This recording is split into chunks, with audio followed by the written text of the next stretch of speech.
BRS బీజేపీలపై Bhuvanagiri MP Chamala Kiran Kumar Reddy తీవ్ర విమర్శలు చేశారు. రాష్ట్రంలో విద్యార్థులకు నాణ్యమైన విద్య అందించడంతో పాటు RRR, ముస్లి, ఫ్యూచర్ సిటీ వంటి ప్రాజెక్టులు అభివృద్ధి చెందడం బీఆర్ఎస్ బీజేపీలకు ఇష్టం లేదని ఆరోపించారు.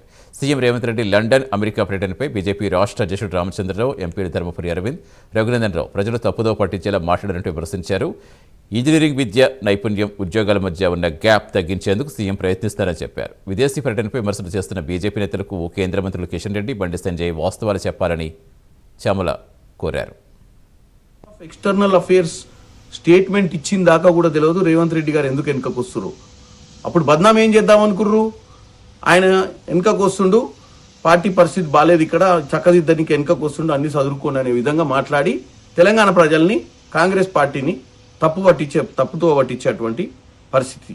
ఎందుకంటే కాంగ్రెస్ పార్టీ గురించి తప్పుగా మాట్లాడి.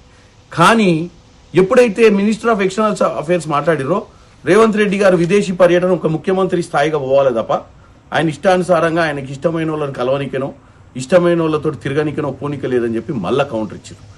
నేను ఒకటే చెప్పాలనుకుంటున్నాను, మీకు సబ్జెక్టే లేకుండా ఎందుకు మాట్లాడాలి, మళ్ళీ దాన్ని వాస్తవాలు తెలుసుకొని దాని గురించి మళ్ళీ ఒక లైన్ ఎందుకు తీసుకోవాలని నేను కోరుకుంటున్నాను. ఎందుకంటే కేవలం మీ ఉద్దేశంలో రేవంత్ రెడ్డి గారు ఏం చేసినా కాళ్ళల్లో కర్రలేయాలి. గత ముఖ్యమంత్రి కేసీఆర్ గారు 2014 కంటే ముందు హైదరాబాద్ని న్యూయార్క్ చేస్తా,